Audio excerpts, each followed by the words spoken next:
get in the school however they have to, whether they need to crash their cars through doors, whatever the case may be, get in this school.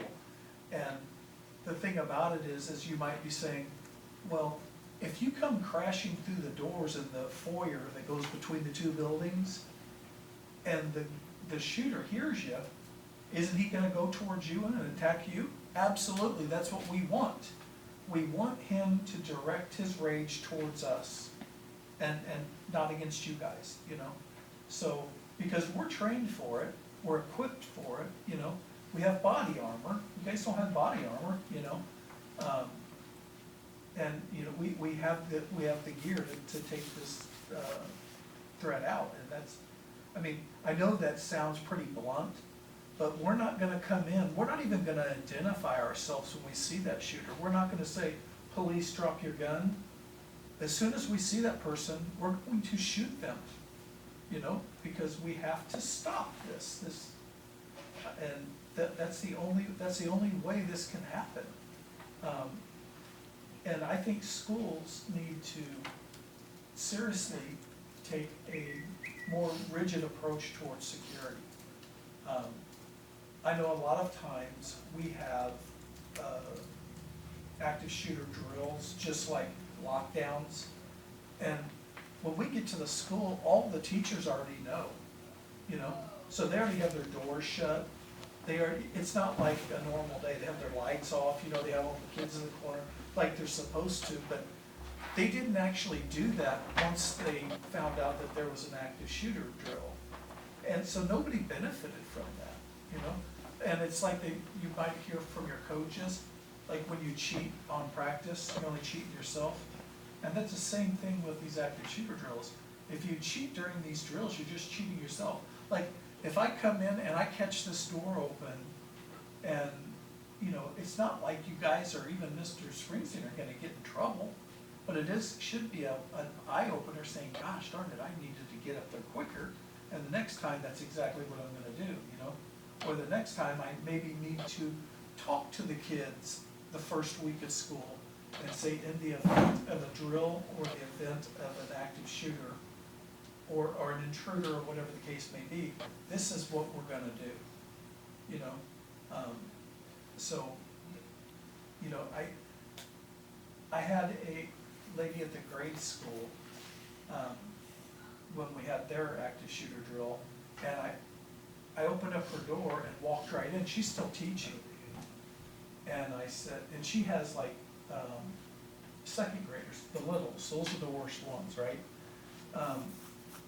So I walk in and I go, oh goodness, and I thought maybe her intercom didn't work. And I said, did you not know that we're having a drill today? She goes, oh yeah, but it's just a drill, right? I'm like, yeah, but you need to participate. Because can you imagine the chaos it would be, let alone in a high school? You guys are big enough to fight back, you know? But with second graders, can you imagine what it would be like to try to escape with those kids? And I always liken it to, it'd be like herding kittens. You know what I mean? You would be all the time trying to get them out. So that's the one person that needs to take this serious, you know? And it just bothers me. It just feels like they're cheating the kids when they don't take it serious. And hopefully we can bring that to an end because, you know, but I worry about you guys constantly. Not that I'm afraid that something's gonna happen, but it's just something I'm always thinking about and we're always training for. I spend a lot of time here, and if I'm not inside, you'll see my unmarked squad car driving around the perimeter of the school, and it's because I like to take care of you guys, and I want to make sure that you're safe. That's my job. You know, that's my job.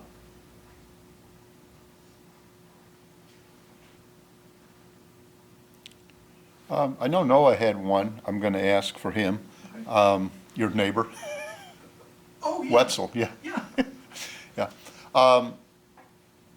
And this is kind of off the safety thing, but what is your biggest law enforcement concern with teenagers? The fact that they think they're invincible. I've told you guys this in the cops program, I don't know if you remember it or not, but, methamphetamine, that's the biggest. Almost every crime that occurs in America right now is based on methamphetamine. Almost every theft, almost every domestic, almost every fight, almost every unintentional homicide comes from methamphetamine. And the thing is that the word is out, right? We know that methamphetamine is absolute poison. Everything in it, every single ingredient in methamphetamine is poisoned by itself, okay? And you put them all together, do you think it gets better? And the word is out, so I don't understand why kids are still experimenting, you know? Because just like when I told you in the cops program, the first time you do heroin, or the first time you do methamphetamine, you are now addicted to it. The first time, it rewires your brain because it's a chemical. You know, what is your brain made up of? Water and chemicals, right? And the very first time, like people are like, I'm just gonna experiment with it. No, you're not. You're going to be a methamphetamine addict, you know?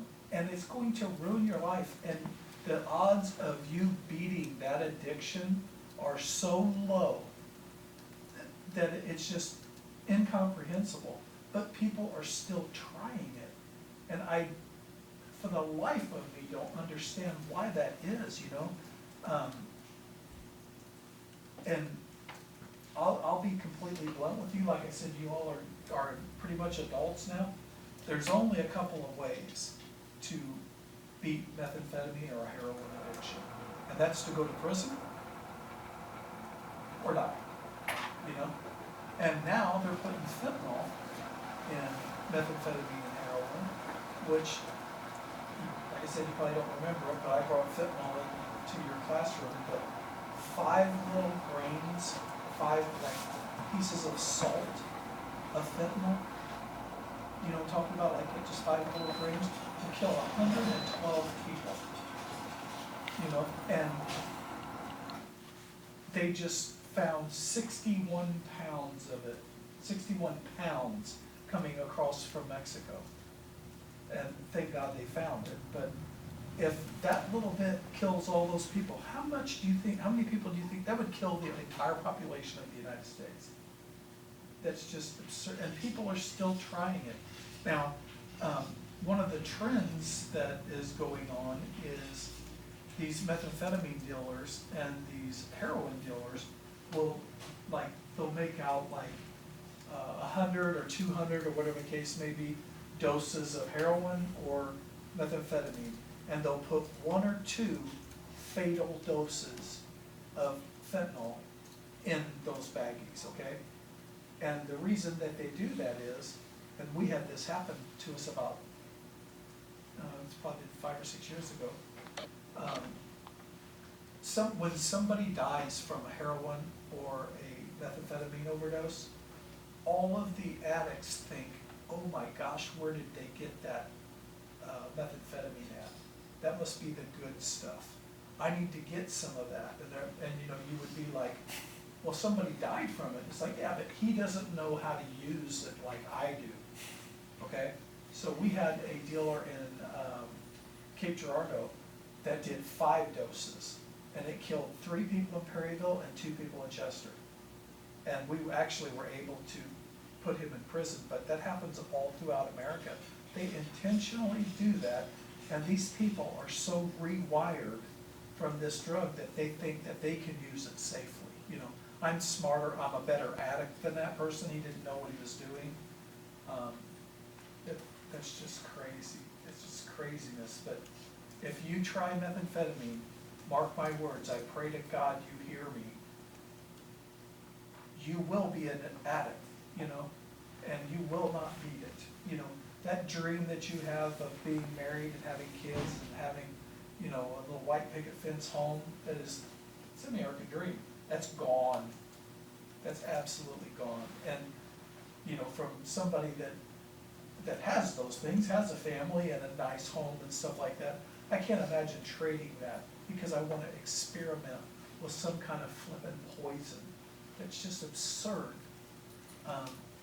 I just wish people would listen, and I know sometimes, young adults think, well, he's just preaching because he doesn't want us to do this. No, I'm not preaching to you. You know, do what you want to, I'm just giving you the facts. If you don't believe me, it's like I used to tell you guys in the cops program, everything I'm telling you is the truth. If you don't believe me, Google it, you know, because everything on the internet is true, right? But, yeah, just, you know, for the love of God, don't try that stuff. Be successful, enjoy your life. You only get one go of life, right? This isn't a practice run, what you're doing right now. This is the only one you get. If you mess this one up, you don't get another one. And life is what you make of it. You can either have a great life, have a fun life, have a fulfilling life, or you can have a life of agony and pain and addiction. Why would you choose that? You know? I just don't get it. But, man, I love these questions. Well, unfortunately, we've got like 2 minutes left, so I think one more? Okay. So you have anything else that you would like to say regarding the previous statements that you've made? Like, do you have any follow-up, questions that you would have been asked, or you want to add something, that you think you haven't said yet? One of the things that I thought would be asked, and obviously we can't get into it now, but I would be happy to come back another time and do whatever. I thought that I would get a couple of questions about social justice, but we can always do that. I can give Mr. Springston my email address, and I can answer those questions through my email, or any questions that you have.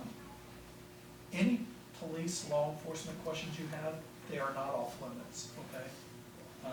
I will share anything with you. I will be honest with you, and I will be apolitical. I'm pretty moderate anyway, but I won't lie to you. I promise you that. Okay, well, Chief Helmers, thank you very much.